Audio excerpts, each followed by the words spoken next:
أعوذ بالله من الشيطان الرجيم بسم الله الرحمن الرحيم والصلاة والسلام على جميع الأنبياء والمرسلين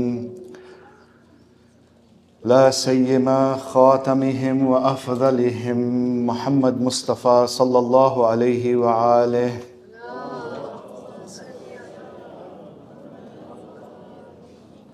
وعلى أهل بيت الطهارة لا سيما بقية الله في الأرضين الحجة ابن الحسن عجل الله تعالى فرجه الشريف.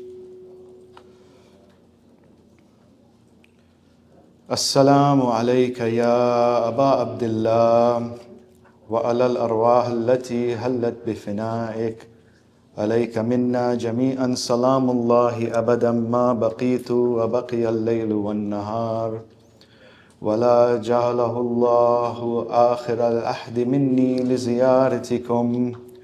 السلام على الحسين وعلى علي بن الحسين وعلى أولاد الحسين وعلى أصحاب الحسين جميعا ورحمة الله وبركاته.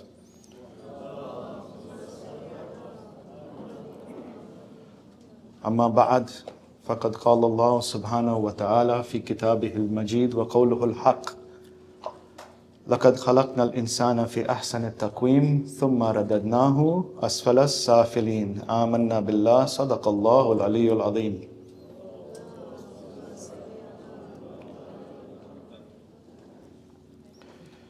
My elders, dearest brothers and sisters, Assalamu alaikum wa rahmatullahi wa barakatuh.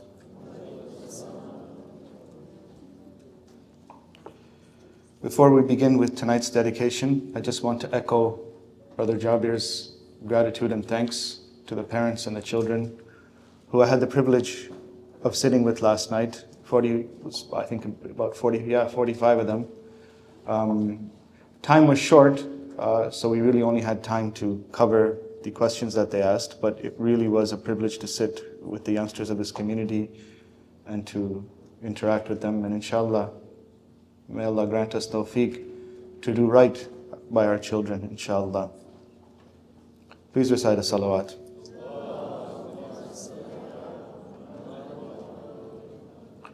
Tonight's lecture is dedicated to the people who suffer in silence, to the people who find themselves in isolation. Not just the people who suffer in silence and find themselves in isolation from a physical standpoint, but even people who suffer in silence and are isolated, even in the crowd. The pain of isolation and the pain of loneliness is a deep one. It's a pain that doesn't go away. It perpetuates. And it's a very, very deep one. So tonight, to all those people, and you know who you are, who suffer in silence and who are in isolation, suffering from loneliness, tonight's lecture is dedicated to you with a special prayer to Allah subhanahu wa ta'ala to grant you relief in your suffering. Please recite salawat.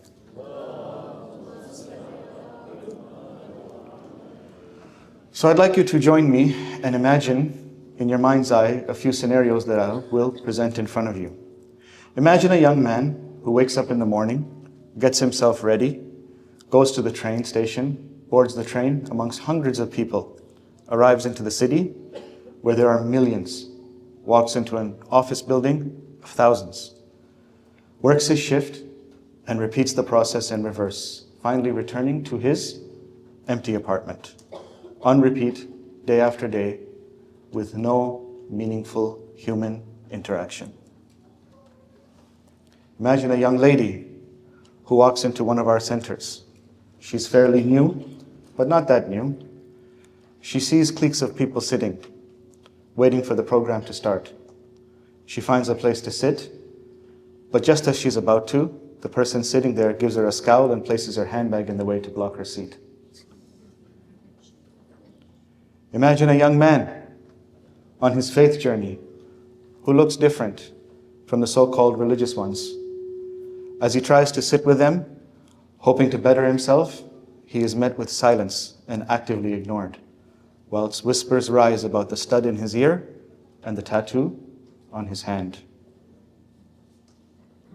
Imagine a man struggling with depression who forces himself to attend community gatherings, but when someone asks him how he's doing, the reflex action is to say, Alhamdulillah, I'm good. Because he's learned that honest answers make people uncomfortable. He goes home more isolated than when he arrived. Tonight, my dear brothers and sisters, we talk about Ukhuwwah. Ukhuwwah is defined as sisterhood and brotherhood in Islam. After those images I just shared, I know some of you might be thinking, here we go again about a talk about unity while I'm sitting here feeling completely alone. Maybe we've been hurt by people who called themselves brothers or sisters. Maybe they disappeared on us when we needed them. And maybe we've been in communities where everyone smiled but really didn't know our heart. Tonight, we'll learn that the strongest bonds aren't built on having the same backgrounds, but on recognizing that each and every one of us carry Allah's light within us. By the end of this night, it is my hope that we'll understand that our need for real connection isn't weakness. It is our souls calling us home to the family that Allah always wanted us to have. Please recite a salawat.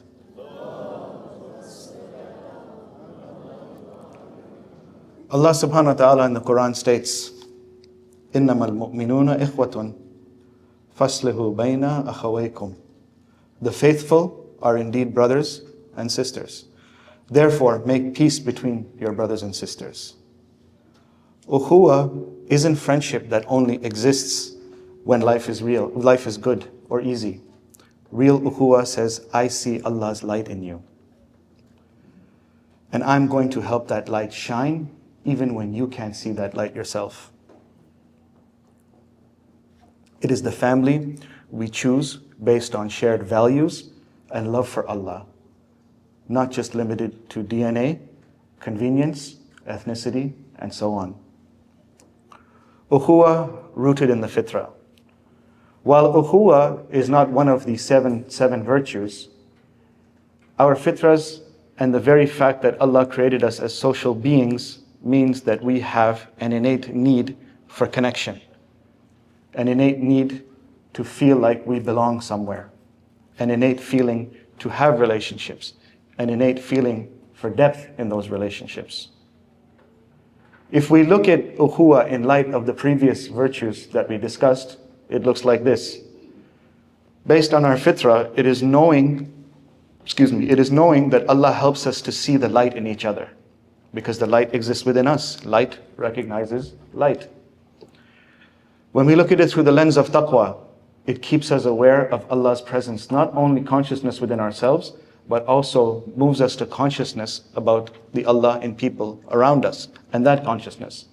When we look through sabr, it gives us the patience with each other's growth and struggle. Tawakkul frees us to love without needing guarantees. Adl and qist make sure that we treat each other with fairness and respect. When these qualities grow together in relationships, they create bonds that can survive any storm. Please recite a salawat.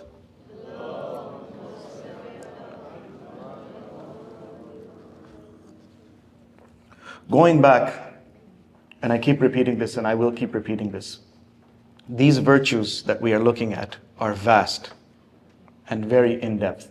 What we're doing is we're striving to introduce them and scratch the surface, and from a perspective, only from a perspective. So again, I'll repeat this to all of you, my dear brothers and sisters, because these things innately exist in all of us and are a part of our innate natures, I would encourage you, read about them, research about them, learn about them, sit and carry out experiential exercises, even if it is to sit with yourself and to try and feel these things inside of you and find their existence so that you may uncover them, nurture them, and grow and develop them. Please recite a salawat. So tonight, we look at Ukhuwwah through the lens of emotional intelligence. And the most emotionally intelligent human being to ever walk this earth was Rasulullah sallallahu alaihi wasallam. So we look at emotional intelligence as prophetic character.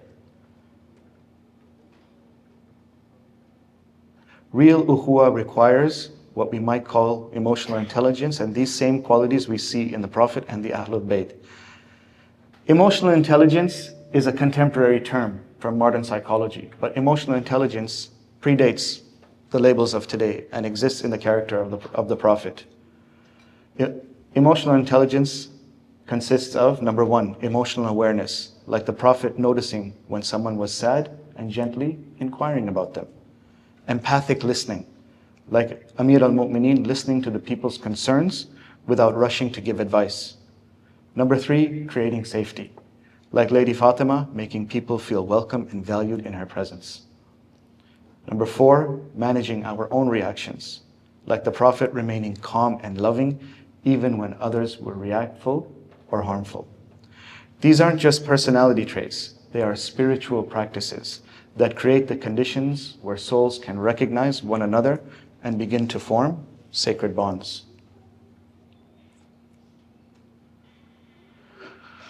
But before we move on, it's important to understand the factors that create false brotherhood and false sisterhood. There's a painful way of relating that has left many hearts hurting, performing connection without real substance. This happens when we smile while our world is falling apart. Spend time together, but never share anything real of ourselves. Again, going back, making ourselves vulnerable. Or feel we must be positive all the time to be accepted. Why this hurts our souls? When we settle for surface level connection, something precious dies in our souls. Number one, we become strangers to ourselves because we're always wearing masks. Number two, we miss the healing that comes from truly being known and loved anyway for who we are. Number three, we carry burdens alone when Allah designed us to help each other. And number four, we become judgmental because we're not practicing that openness that creates compassion and fosters compassion. The emotional skills we're missing out on.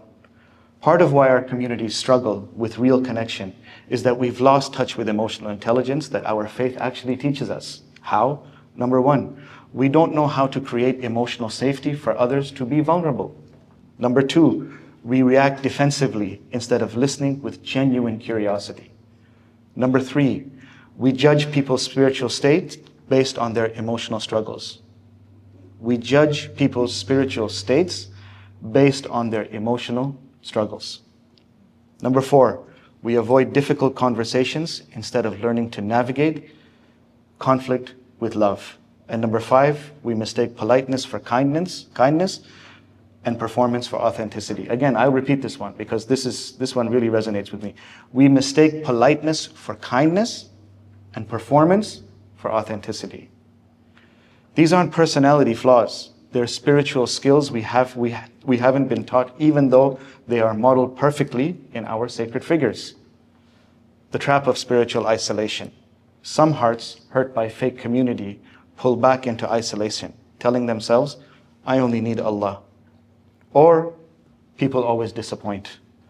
Or even worse, they leave the faith, they leave the religion. But this isolation isn't spiritual strength. It is self-protection that cuts us off from one of Allah's most beautiful gifts. The path to real Ukhuwwah. Real Ukhuwwah grows when we have the courage to be ourselves, the bravery to show up as we really are, our own authentic selves, and the wisdom to make it safe for others to do the same. It's not about finding perfect people, but about becoming people who can imperfectly be loved and imperfectly be loved in love and imperfectly be loved in return. Please recite the salawat.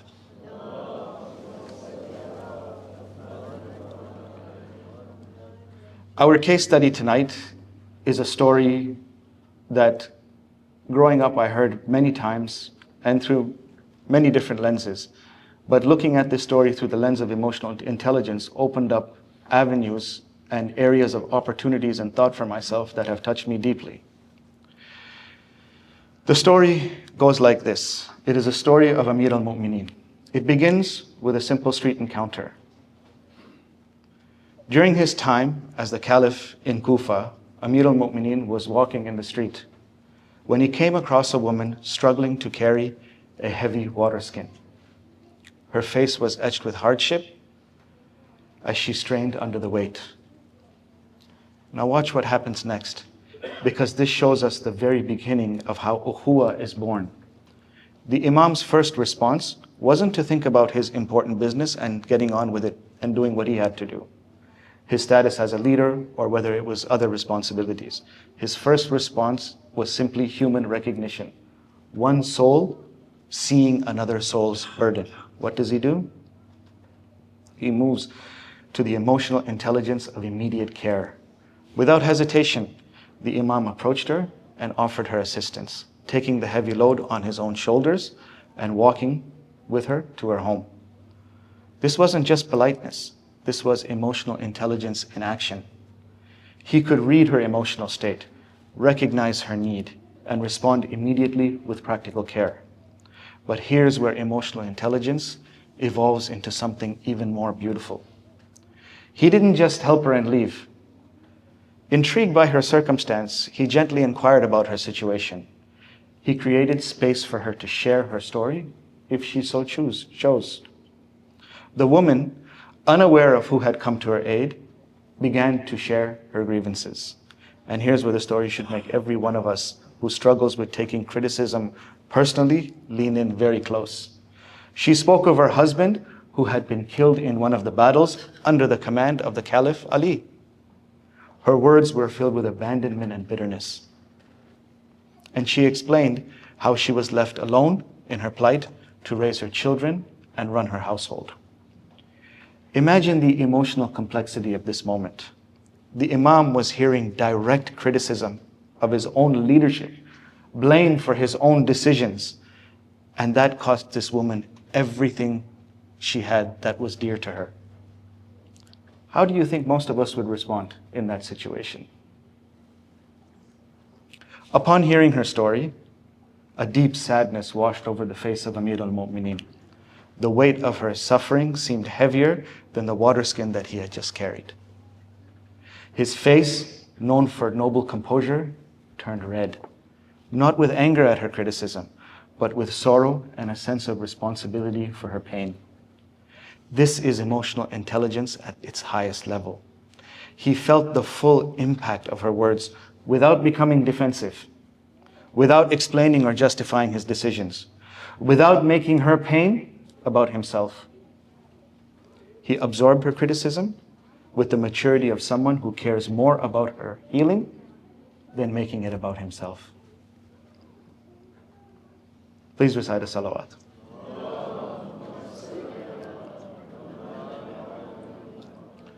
The following morning, filled with concern for the widow, Amir al-Mu'mineen gathered a basket of food, flour, dates, and provisions. But notice, he didn't send a servant, he didn't send a representative. This is the Khalifatul Muslimin of the time. He could have had anyone do it. He didn't send anybody, he didn't delegate that responsibility. He himself took these provisions to her house himself. When he arrived and knocked the door, announcing that he was the one who had helped her the previous day, she allowed him to enter. Then came a question that should transform how we think about serving others. The Imam asked if she would permit him to either bake bread or play with the children.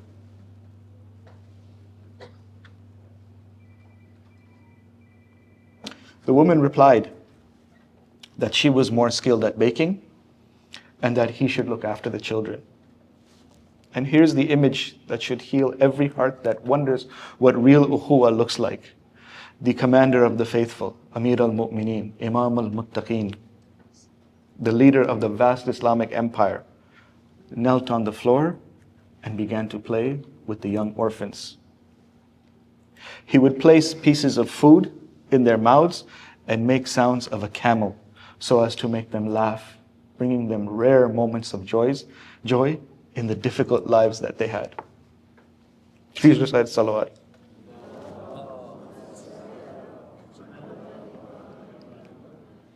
Not just helping with their practical needs, but caring for their emotional and spiritual well-being too. As this beautiful scene unfolded, a neighbor who recognized Amir al-Mu'mineen entered the house and exclaimed in astonishment to the lady, "Do you know who this is? Do you know who is knelt on their knees helping your kids and playing with them? This is the Khalifa of the Muslims." The widow, realizing she had been complaining to the Caliph about himself to his face, was overcome with shame and began apologizing profusely. But watch the Imam's response, because this teaches us the ultimate secret of building ukhuwwah, even with those who have hurt us. Imam Ali, in his characteristic magnanimity, comforted her and said, "It is I who should be ashamed in front of you, for I would be before you, for I have been remiss in my duty to you." Please recite a salawat.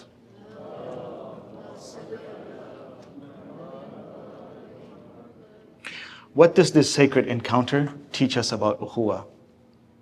Number one, ukhuwwah begins with seeing.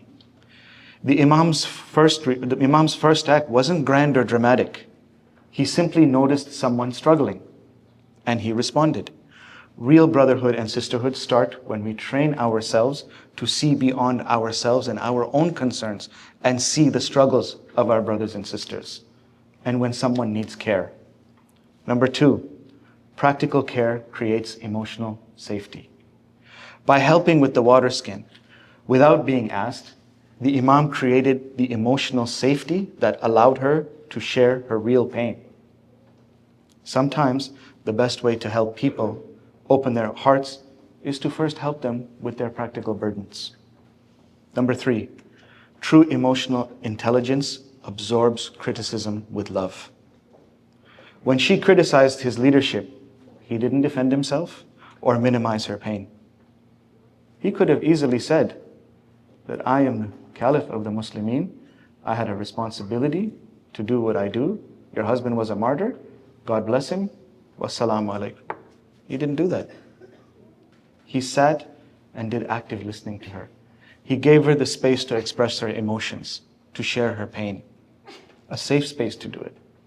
He felt the full weight of her suffering, and he took responsibility. This is how we build trust with people who are hurt. We make space for their pain without making it about ourselves. Number four, sacred bonds are built through consistent care. He didn't just help once and disappear.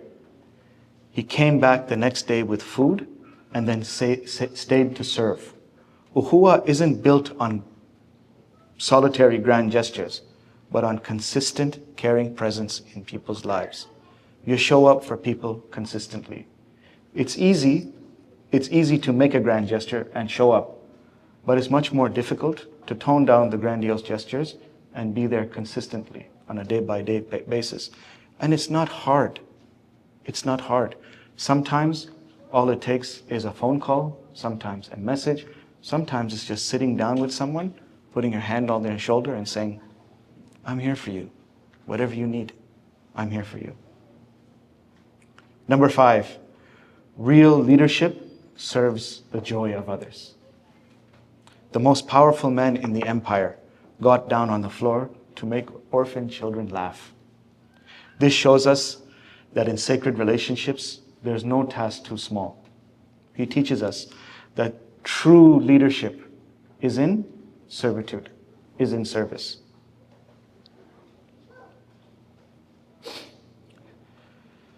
There's no task too small, no care too humble when it comes to helping heal someone else's heart.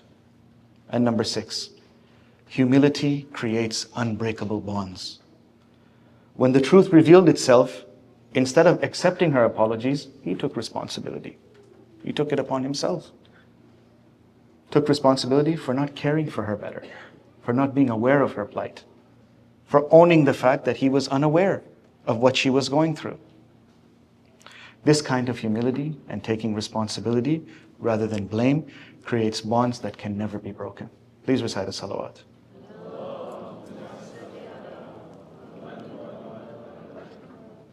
So looking at the concept of ukhuwwah and emotional intelligence, we can look at some practical steps in building ukhuwwah in our communities and amongst each other. Number one, develop emotional awareness. My brothers and sisters, develop emotional awareness. This means, there's two parts to this, and I also will keep repeating this. We have to learn about our own emotions. We have to learn what's going on with ourselves. And yes, go for therapy if you don't know how to do it on your own, before someone asks, right? Like the Imam who immediately noticed the widow's struggle, he was intuitive, he was attuned, and he saw. Practice scanning your environment for people who may be carrying burdens. And that's not always easy. I also will say that's always not easy, because some suffering, as I mentioned earlier, happens in silence. But the more we become in touch with ourselves, I guarantee you, our intuitions will rise, and even through our intuitions, we'll be able to sense, even on a level, when someone is struggling. Emotional, physical, spiritual, train ourselves beyond surface pleasantries to recognize when someone might need care. Number two, respond with immediate practical care. When we notice someone struggling, we shouldn't wait for them to ask for help. Like the Imam, taking the water skin without being asked, offer concrete assistance. Of course, this doesn't mean we just go and take it. No, we give the choice to the person. We offer ourselves in help. We offer ourselves in service. And if the person would like to take our help, then we happily offer that help.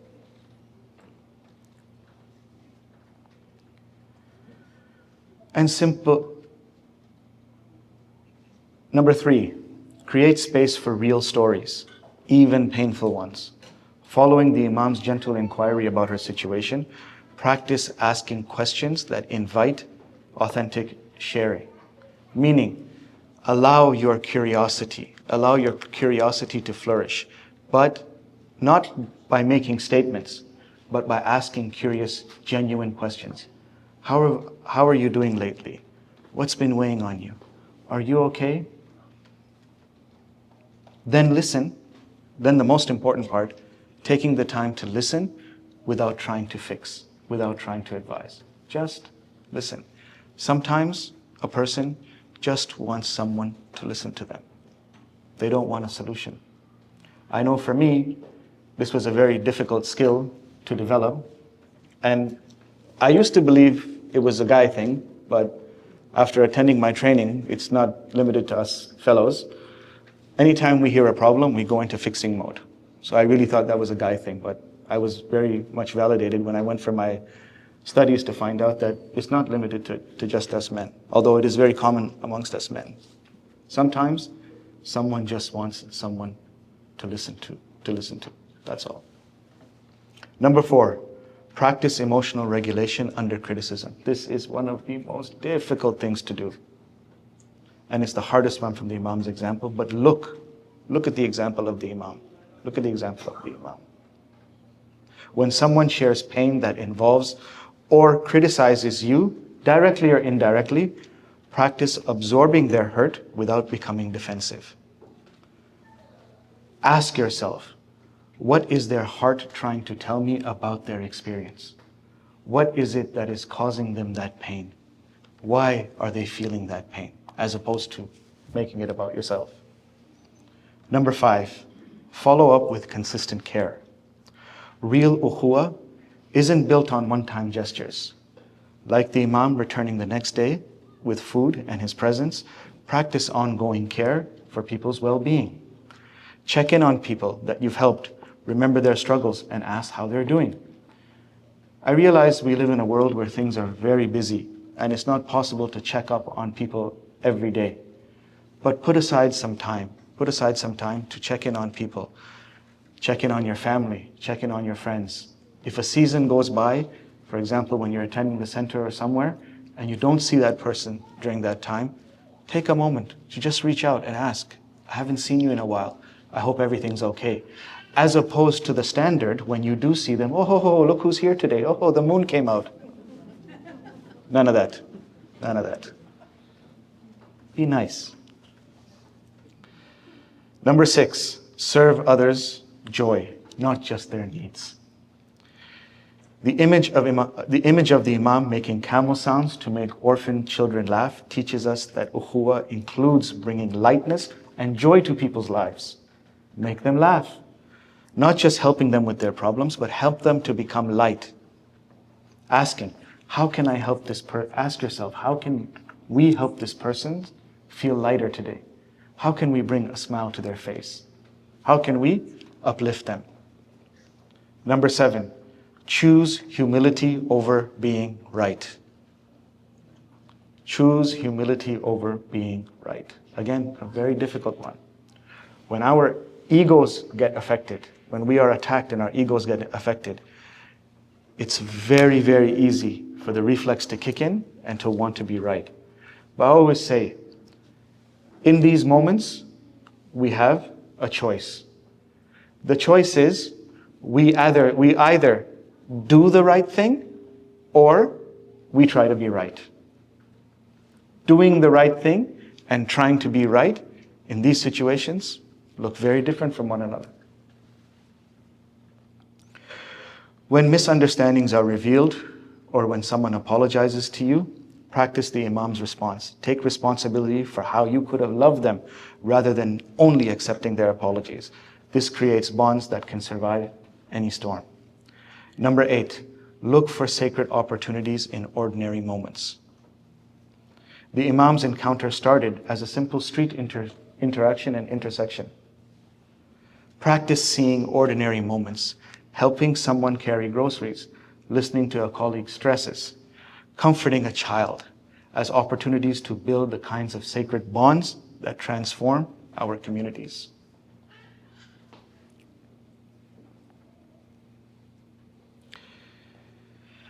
As we look ahead to the nights coming up, having discovered how Ukhuwwah grows from that simple practice of noticing other struggles and responding with emotional intelligence and practical care, our next beautiful step tomorrow night will be that of ihsan, excellence. The excellence that flows from living with beautiful consciousness of Allah's presence. When we've learned to see Allah's light in each other, and serve it with the skill and care that Imam Ali has shown us, we naturally want to offer our best selves in front of Allah and humanity.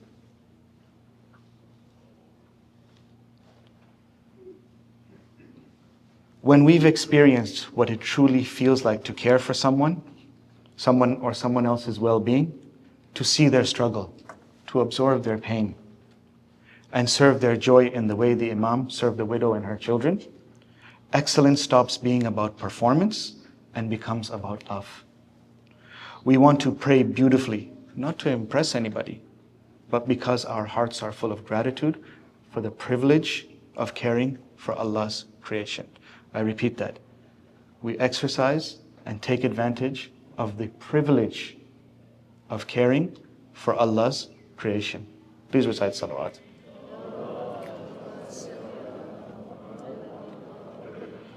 Tonight, we have learned that Ukhuwwah isn't about perfect people coming together. And I want to talk about this point before we move to our eulogy. The best of relationships, the best brotherhood, and the best sisterhood comes by putting God in the equation, putting God as that third person or that third entity. But this is often misunderstood by us. Why? Because we conflate religiosity or perceived religiosity for God being in the equation. What do I mean by that? It means that me, who has a perceived sense of religiosity, will only move towards those who I feel share that perceived religiosity and only be around them. Anybody who I feel in my pride is under my perceived sense of religiosity, I don't want to have nothing to do with. Or Conversely, my status within a society, my perceived status within a society. If I feel that I have that status, then I want to be around people who are in line with my perceived status of myself, while looking at others who are not at my perceived level or status and seeing them below me. The idea here, brothers and sisters, is to see the God in everyone. To see the God in the one who you feel is not aligning with your perceived sense of religiosity, to align with the one who is not aligning with your perceived sense of status. When someone comes to me, we hear this statement a lot, especially in our communities around election time. Oh, we want to band with like-minded people. That's just code for we want to be with people like us that we're comfortable with. I'm calling it out for what it is. I don't want like-minded people. I don't want like-minded people. I want God-minded people. And God-minded people means that people who are aware of the existence of God. Because what enriches our relationships is to sit with people who are not like us, but realize that this is a creation of Allah subhanahu wa ta'ala in all their perfection, irrespective of how you might find them, irrespective of whether you share beliefs with each other. So far as the values align, and generally speaking, our values do align. Our values are godly. But just by virtue of the fact that this is a creation of God, that this person is carrying God's light, should attract us to want to talk to one another, to get to know one another, and to enrich our relationships. This issue of birds of one feather flocking together doesn't work in Islam, my brothers and sisters. Doesn't work. Provided that one feather, the birds of one feather, is God. And God is the common denominator in all of this. Please recite a salawat.